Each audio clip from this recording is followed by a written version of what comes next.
Is that an octopus in your pants, or are you just happy to see me?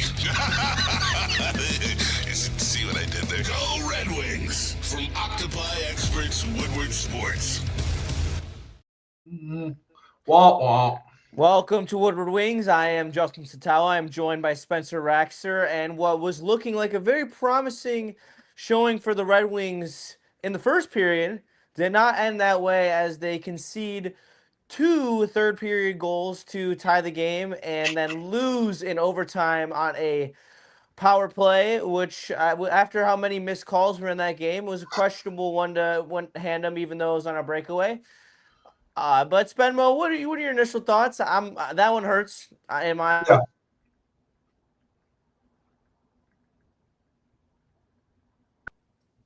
I agree, Justin. You lost this game for one reason, and you lost this game because you were 0-4 on the power play. You Yep. can't do that, especially when you have your number two goalie in there. And Talbot had a good game, even though Justin hates him. But the defense didn't do him any favors in the third period. But No, that game wasn't on Talbot. That game wasn't on yeah, Talbot. going up against a team like the Golden Knights, who obviously the star power that they possess, and when you get into a 3-on-3 situation against them, it gets even scarier. But yeah, you can't go 0-4 on the power play, and you can't. That's why you lost. That's why you lost. You have to take care of opportunities when you have the man advantage, and they didn't. So that sucks. I mean, you got a point out of it. I see everybody in the chat. They're done with the season. It's over. They're hanging up their stuff. They're putting their gear away. Get a point out of it. It's not the worst. Obviously, you want the win, and you choke this one away, and that sucks. But just absolutely like hanging it up. Relax. Pump the brakes a little bit. All right. Good to see Larkin get back out there in overtime. That was Taking scary. a vicious cross check in the back. But still, you got to convert on your man advantage if you want to win. Absolutely. And I think that we all have agreed that the JVR PP1 experience, I know that tonight you probably wanted to get Kane a point, but at the same time, you got to be trying to win hockey games. And I think that JVR not being there in the middle to be that screen, it makes that power play not as effective. So I would love to see JVR back in that role moving forward. And I'm so glad that Larkin came back out because they looked so even more discombobulated when he wasn't out there. And you know that he's that stable bumper guy. So they're going to need that. I mean, like you said, like 0-4, you can't be doing that. Like you get four opportunities in the power play. I believe they're hovering right around 23% in the season. Like you have to score one time. Like, and it's that simple. But I didn't think it was overly effective either. I thought that the Vegas did a great job at forcing them into uncomfortable situations on the wall. They cut down on the passing angles and made it tough for our flank guys to get open. Like Raymond and DeBrincat, felt like they were just rimming the puck around to Kane like the whole time, and that's just not the way to have a sustained power play, you know? Yeah, no, it's like, listen, Patty Kane does not look good. It looks like he's still on vacation. There was a couple of times where there would have been opportunities off of rebounds on power plays, and he's just coasting to the puck in the corner. Like, go get the puck and make something happen when the defense is scrambling. But yeah, I think JVR needs to be on the first power play. You got to put him back up there. You need the big body in front of the net. So fucking Larkin's not the one taking cross checks. Like, that'd probably be a good Seriously. idea. But Gordon Jones with the super chat in there. He says, this Appreciate chat is you. being cousins. We're going to grab someone at the deadline and we'll sneak into the playoffs / lose the first round. Cop was brutal to watch, and McNabb needs to get his ass beat. The power play is brutal, though. Yeah, McNabb, I mean, scumbag. I saw somebody else say it like Golden Knights are scummy. Yeah, they're fucking disgusting little desert trash. And that's why everybody hates the Golden Knights. And it starts with their fucking captain. The only person I like on their team is Jack Eichel. But Mark Stone is a fucking bitch, dude. And I hate the rest Yeah, of the he's a rat, dude. He's like Marshawn equivalent. He's like Marchand, but without the fucking elite skill. Like he's just Yeah. I like Jack Eichel. I hate the rest of their team. But yeah, it was tough, man. And see, this is Jack. No, you're wrong. You said your goalie needs to win one. No, your power play needs to win one. You can't expect Talbot to make these one-on-one stops against these. I mean, you should, but if he gives one up, fuck, it's Cam Talbot. What are you going to do? I don't You need expect to score Talbot on to the let power up play. less than You 3. cannot go empty-handed, and that's what the Red Wings did. And when they got into the third period, they played soft. They were letting off the brakes. It looks like they were playing to keep the lead because I know they heard all the talk of, the Golden Knights have been turning up in the third period. Well, you should have went out there and you should have put your fucking foot on the gas pedal and taking care of business. And closing, what was it, the first period on a power play and not getting anything out of it, that's when you start to lose momentum. I expect Talbot to give up 3 goals, but what I don't expect is for what we were doing in the first and second period is we had an edge. Like Sider laid out a couple guys. They were playing some really good hockey, and then for them to collapse like that in the third period, just not skating, playing preservative hockey, not trying to give the lead, like you said, it's just so disappointing because it's the opposite of that what McClellan preaches, and I don't know if that was the strategy and that was the game plan in the third, but I think that's just the worst way to do it, especially with a team like Vegas, who's a very downhill team. They get after you on the forecheck and create opportunities like that. They continue to force turnovers time after time off of boneheaded plays, and it just was not good, clean hockey today from the Wings in the third period. No, it wasn't. And we're gonna hopefully see some new life on this team in the next week. Well, we're going to have to, whether it's a trade that they make, whether it's somebody they push out to bring in, like we do. I've seen Guess how many points MBN had tonight, Spenny? Screaming like the team's over, but he does make a good point about MBN. He's been on a heater. He looks like he's ready to go to help this team make a push to make the playoffs. You're not going to be playing soft. You're not going to be playing slow, and you're not going to be playing on your heels when that kid's on the ice. So I would like to see him maybe get some of these games instead. As much as I fucking like him, listen, Shiner, go lead you're a captain. Go lead your team to the playoffs. We'll take the young fucking Viking up here and let him go. But got to make a trade. We know that. So I guess how many points MBN had tonight, Spenny? 4. 3. Damn, I was close. You were close, but another great game by MBN, continuing to put up points. He's been on a tear lately. Seems like anything he touches is getting to the twine. I really need him to be called up soon. He's outperforming the AHL by a mile. And the tenacity that guy brings, he's leading the team in hits, a fourth of the way through the season when he was up here. And even after he left, he still was doing it for a couple weeks after. And that needs to be said because he was a guy who brings a lot of jam to this lineup that lacks the jam, regardless of him being a young player. But on a positive note, we have to continue to highlight that Casper, Finney, and Appleton line. And obviously the third period was not ideal, but other than that, they did have the goal in the third period, but they continue to they are so fast. I love that line speed together. They're really finding ways to be creative in the neutral zone. They're hitting the 3-man weave to perfection. And that's just where their chemistry is starting to build, and I'm starting to actually trust that this line actually have some juice to it. I still think you could upgrade it with not having Appleton on it. I think there's a lot of guys who can play Appleton's role if you do add some more speed on your third line.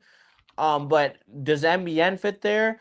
I think he would this time if he's producing. Because he has some wheels as well, and I think that brings the size up as well. Finney's still a little undersized, regardless of him being 6 foot. Yeah, I think MBN would fit like a fucking glove on that line. Right now, I think MBN should be playing on the first line because with the Rasmussen is just dumping down. All right, I know we're trying to get him to get this stock up on the trade deadline, but just what are we doing? I feel so bad for Larkin. Larkin's having to play like fucking McDavid out there with all these loopbacks and hard cuts to the net. I feel so bad for him because he literally can't have anyone help produce offense for him. You got Kane who's rolling around with his robo hips looking lost as hell, and then you got Rasmussen who's the hips are nothing. He has granite hips, dude. Just the stiffest. Listen, I love him, but fuck, man, this is what we talked about. When we were you can't have him in your top 6 if you really want to be a contender. And I mean, they're still there, but I really liked when you had him on the second power play unit. I thought it was the best for him. I thought it was best for the team. You put JV. Obviously, we all know what JVR brings to the first power play unit with the size, with the playmaking ability, with the hand-eye coordination in front of the net, all that good stuff.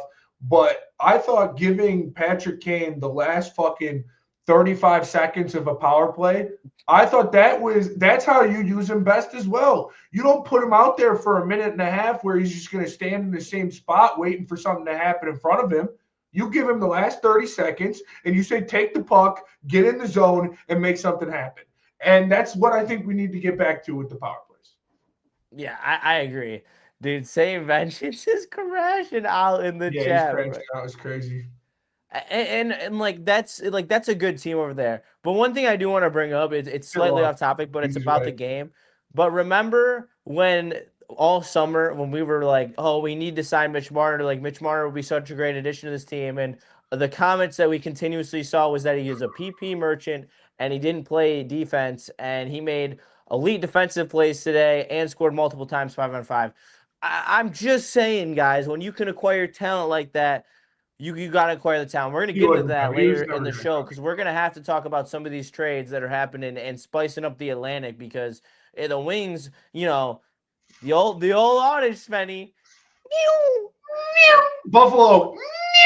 We're watching it real time. Parayko still has not waived his no trade clause, but if he does, they have the best defensive group in the Eastern Conference if they add Parayko alongside Rasmus Dahlin, the prospect highly touted of Owen Power, Byam, who just got a nice inking. What? His Owen Power still a prospect. He's been in the league for a little while. No, he's not. He's not. But he's not lived up to the hype so far. No. But BM has. He just got the new contract. He's a 50-point D scorer. Like he's gonna be playing with fucking Parayko. Parayko's just gonna be D'ing it up with Byam. Their D is insane, and that's why they're winning so much, and that's why Lyon has one of the top 5 save percentages in the NHL right now is because he's got one of the best D cores in the NHL. Yeah, it's true, and the Red Wings are gonna need to make a move. We know that. We've known that. And obviously, they're starting to trickle in now. So I know people are freaking out as well, but they're starting to trickle in a little bit now. Same Vengeance. Good luck, buddy. I don't know who the fuck does this guy think he is. But you got to make something happen if you're Steve Yzerman, and it has to be something that actually pushes the needle. It can't be just another fourth line guy or somebody to round out your top 6. Like you got to get a top 4 defenseman, or you have to get an impact forward. I prefer a 2C. Like you go out there and you get Vincent Trocheck, good, great move. Now get a defenseman as well. Okay, I saw somebody in there said it's not a move. You need to bring in multiple guys. So I think that what happened last year at the trade deadline, I don't think that's going to happen again. Because remember, Dylan Larkin called out Steve Yzerman. Yeah. And it was the whole thing. And right now, they're way better than they were at this point last year. And they have way more movable assets and a lot more flexibility. And bodies are going to start flying pretty soon. So I think Stevie is going to listen to his captain. I think he's going to make something happen, and we're going to have somebody in here. All right, let's save him from a doom spiral, Spenny. Let's talk the trades that have currently happened. So there has been 4+ right-handed defensemen dealt at this deadline, the position of need for the Detroit Red Wings. And this now concerns me. This does concern me. Yeah, even though a doom spiral. I know, I'm sorry. This may send you further into the doom spiral, but the price of the right D is just going, it's just slightly rising because of the few options that there are left. There's still some solid ones out there. Ristolainen from the Flyers. He's a really physical defenseman. It seems like that's what they want. Another big physical blocking shots defenseman. The Wings lead the entire NHL in block shots. So that's a Rasmus Ristolainen. I think that could be a very, I don't know if it's going to be cost effective because people are mocking Casper or Danielson to get Ristolainen. I don't think that they're going to do that. I think that's too high a price, in my opinion, for Ristolainen. but that's what the trade experts are saying on Twitter. And then obviously the one that we've all talked about is Justin Falk. But for Justin Falk, like I think he's going to cost multiple second round picks because that seems to be the going rate is a minimum a second round pick.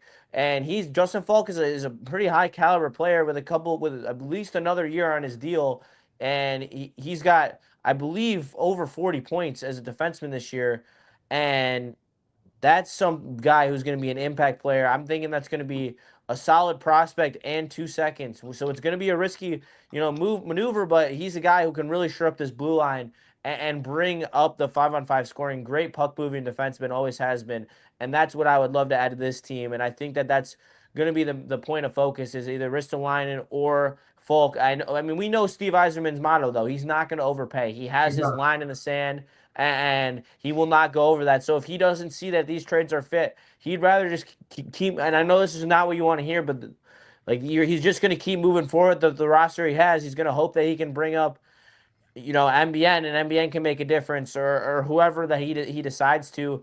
But I mean, I did like ASP's level of play today in the first two periods. I think he's getting a lot more comfortable being an offensive defenseman in attacking areas on the ice that are open. I mean, Finney and Casper have played a lot better in the second half of the year. Like there are a lot of things to hang your cap on. Gibson's day to day. So Max he's out for one more game, in my opinion. So maybe we see Costa on Friday because they don't like playing Talbot in back-to-back games. What?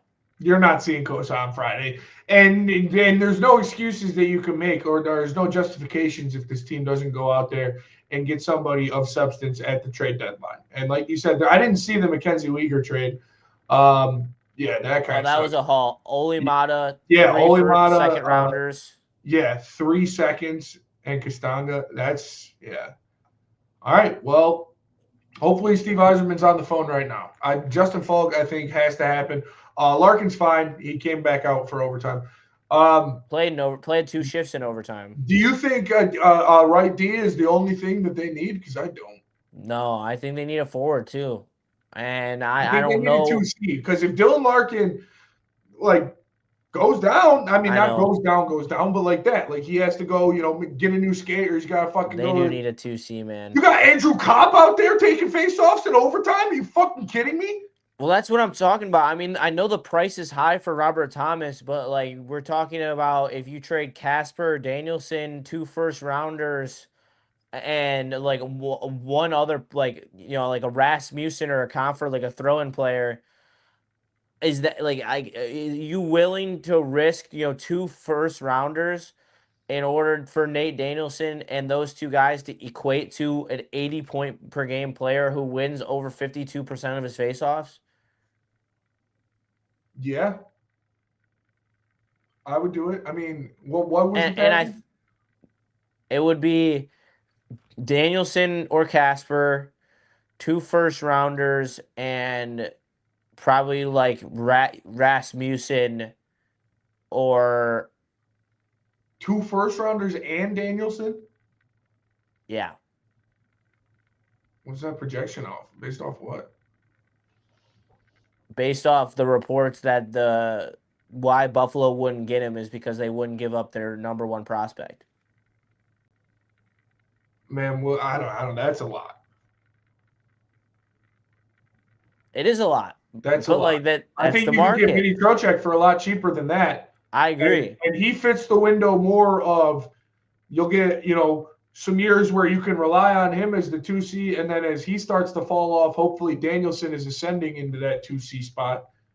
I do agree, and I do think there's no way in hell Minnesota can outbid you. Minnesota. But is it a matter of will Vinny waive his?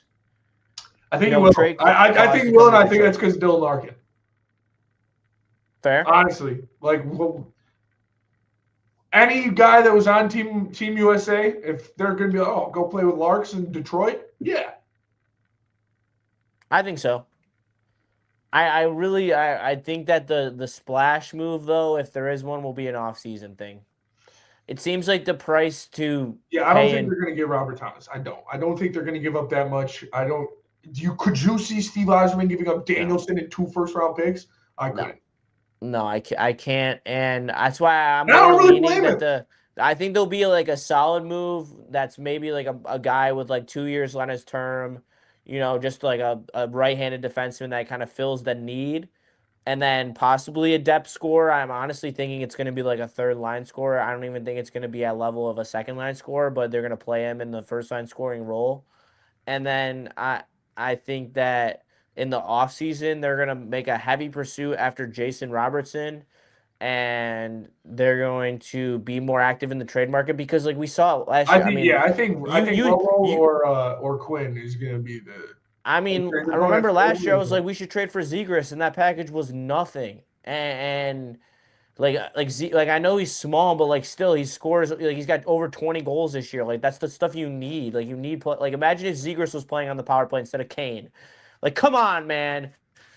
Like I mean, when you like say what are it we like talking that, about here? yeah, it's like, but Fucking bag of bricks, dude. I mean, I'm sorry. I don't mean to be like rage baiting. I'm just saying, like there were moves to be made, in my opinion, that were cost effective moves that have not been made. And I think that that's why there's a higher chance that we raid Vancouver than we do anywhere else because what about I Nashville? well Stamkos said he doesn't want to leave, and they're still like deciding about Ryan O'Reilly. So I don't know if they're really looking to move off their major pieces. I'm not interested in like more fourth and like they've been trading like their fourth and third liners. Yeah, Like I that's who know. they just If it's traded to not Vegas. Stamkos or O'Reilly, it's not really worth Exactly. Like, I'm not looking to do that. So I'm kind of out on Nashville as a possible trade option. Vancouver's stripping to the studs.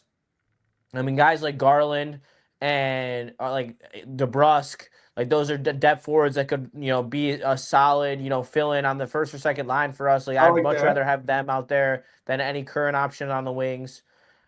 And then because when you're dealing with teams that are still semi afloat, like the Blues, for example, They the got to Blues commit, don't or have to you got to trade share it Robert. off the top. Yeah, yeah. Robert Thomas is like is 24 years old. Like they do not have to trade Robert Thomas at all. Yeah, Like they could keep him for their rebuild. Like that's not someone who they have to part with. But who they have to part with is Justin Falk. Like that's someone who doesn't fit their timeline. So that's why I think that's much more achievable option in my opinion. yeah. I if I could get one name for each, like a forward. Obviously, I don't expect to get both of them, but my name for each, it would be Falk and it would be Trocheck. I just think that they both fit the timeline. I feel like they would both be somewhat cost effective. Like obviously they're not going to be cheap, but it's not going to be Danielson and two firsts. So I would accept that. If you can get Trocheck for a fucking second rounder or something like that, and somebody else, I would do it. But like I said, with if you get Vinny on this team, not only would it provide more of a leader in the like a David Perron type presence that you've somewhat been missing, that Patrick Kane was supposed to be, but he's just a gargoyle now, so he doesn't really provide any of it. Yeah.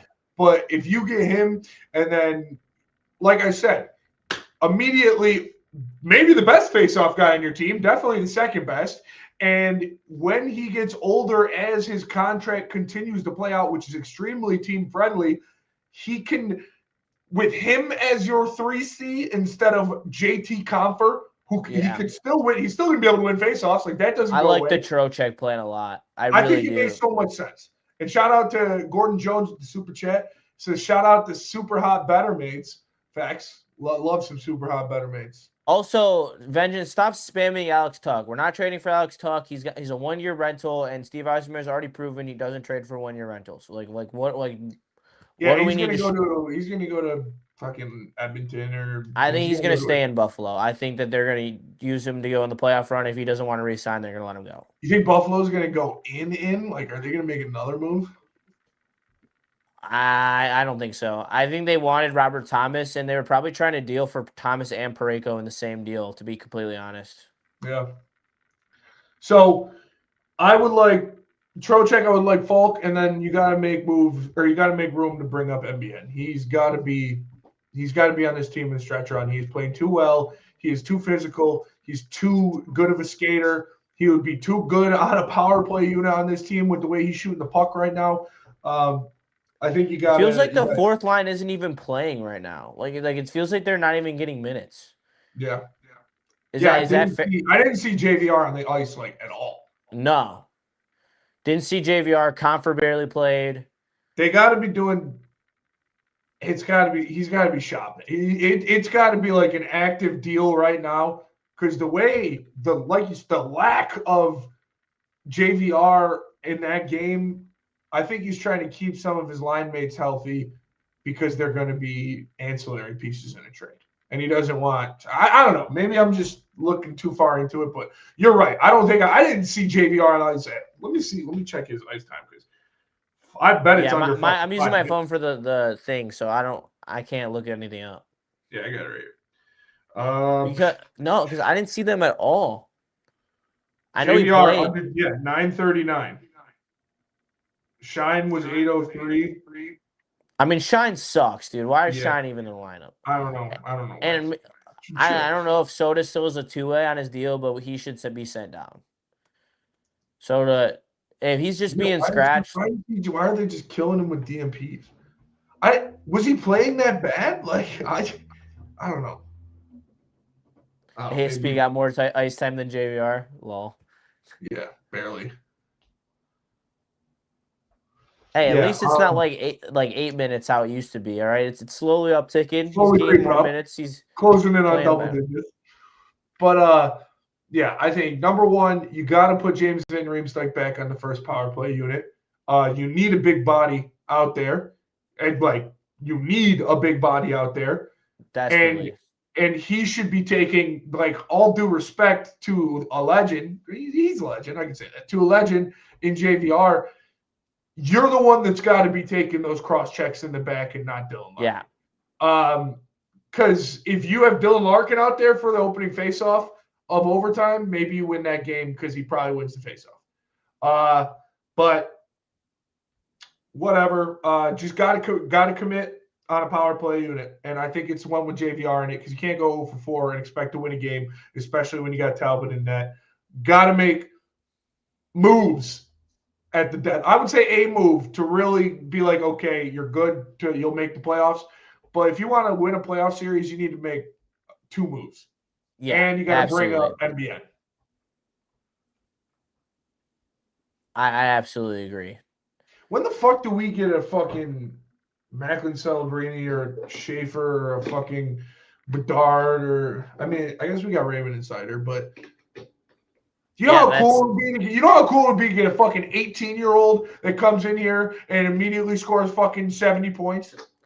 I know, man. It would be nice, but hopefully we can get some ridiculous rookie season out of Carter Bear or Max Plante. I want to see MBN down the stretch. I want to see MBN down the stretch because I think I do too. If you have Dominic Shiner, again, no disrespect to Shiner, but you're the captain. Go win a title in Grand Rapids. If you got Dominic Shiner on the ice, you need to have fucking MBN out there instead. You need he's bigger, he's got a better shot, and he needs to run more. And he's more physical. He is.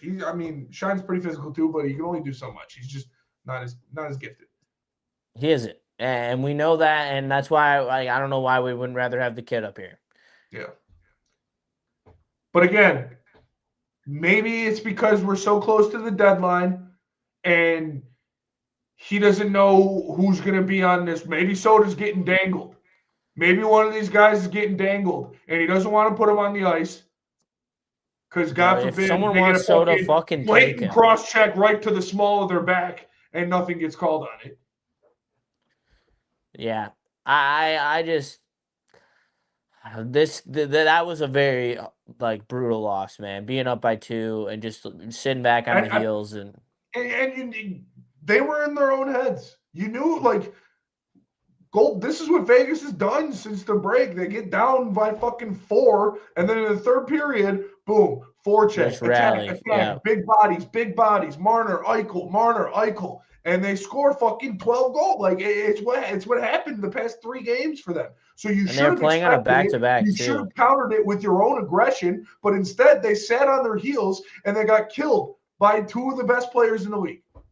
Yeah. And your best defenders didn't step up either. Obviously, Edmondson with the crucial penalty in overtime, and Sider with the turnover that ended regulation. I mean, like, obviously, it's tough to nitpick these guys. They've been the catalyst of this team this year, and why they're so. I don't really blame Edmondson. He was saving a goal. Yeah, you got to do that, or he's getting a wide open shot on Talbot right in front of him. A Sider, that was a bad turnover. Yes. And you just got to point out that he's done, it happens. Everyone makes mistakes every once in a while. Sider, other than that, played a great game. Was very physical, and until the end there, until that turnover, it played a great game, in my opinion. Yeah. No, I mean, the whole team played a great game until the third period. Dude, the Oilers are making good moves for the first time in, like, a while. Like, they actually, like, added some solid vets and some solid... Dude, Justin Hall was never elite. Vengeance, shut up. Who's talking about Justin Hall? Who do the Oilers make the trade with, the Dr. Detroit? Oilers just made a trade, apparently. I don't see anything from Friedman. It says Edmonton and Chicago are discussing move over Jason Dickinson. That already happened. It was Jason Dickinson and Colton Dock for Mazepan in the first-round pick. Did it? Yeah. Friedman didn't put it out yet.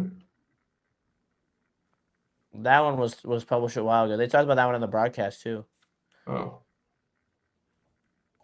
Damn, he's slipping. He hasn't tweeted in an hour. What the fuck? What are you good for?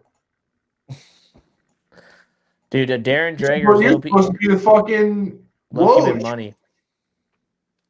Dude, there's like 7 Wojs in hockey now. There's not one official guy. A lot of Lions thotties popping up on my Twitter. Shout out. The demons talking to me. Well, that fucking sucks. Don't worry, Eisman is bringing up Hall next week. I would rather have Draisaitl over McDavid. All right, come on, man. That's just going. All right, that's gonna do it for us today. You got to pick one. Who's your guy that the Red Wings are trading for? And we're gonna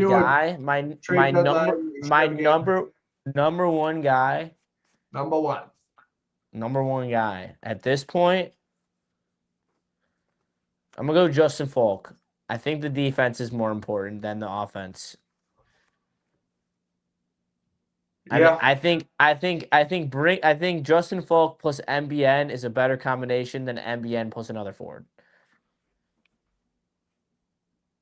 I think that gets you more overall better. Because there's nobody coming to save that defense. No, there's don't talk to some people about Wallander. They think he's the best prospect since fucking Chris Chelios. But I'm all over Wallander's ass, dude. Yeah, there's nobody to come save that defense. So yeah, probably right. If you could only get one, it would probably be Falk. I would agree with that. But obviously, we want him to get more. I see stuff about Scheifele, Mark Scheifele. That'd be a nice pickup, bigger body, wicked shot. He's known for his goal scoring. I think that definitely helps. What? Wicked. But I will have a full breakdown for you on Friday, live, 10 p.m. Hey, Stevie. Or a.m.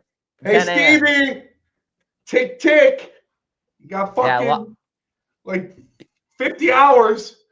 3 p.m.'s the deadline, but you have a 10 a.m. deadline because we have to be live to break it down. So make sure, Steve Eisenman, you get your trades in before 10 a.m. because we're going to need to know them to break them down for all our lovely Woodward Wings people around the world. But thank you guys for tapping in to this, mixed emotions of a post-game show. That was a depressing loss. It was a depressing loss. Hey, positive thoughts. Move on the horizon for Stevie Weiser. Justin's fault. No, not my fault. Don't listen to Spenny. He's spreading the negative gospel. Yeah, that was you. That's what you did. He's a heretic. No, No, I was just simply saying that I do not like Cam Talbot That's not what you said. as our our primary starting goalie moving forward. That's what I feel. Hashtag blame Justin. Hashtag Spenny's a liar. Thank you for tapping in though to Woodward Wings. I'm Justin Satawa. That is Spencer Raxter. Stay tuned in for all your trade deadline needs because we'll be here breaking it down for you. Justin was booming in the group chat when we were up 3-1. No, I Blame wasn't. Justin. That's a lie. Don't listen to him. Thanks for tapping in. Love you all. Love the Red Wings. Peace out. Peace.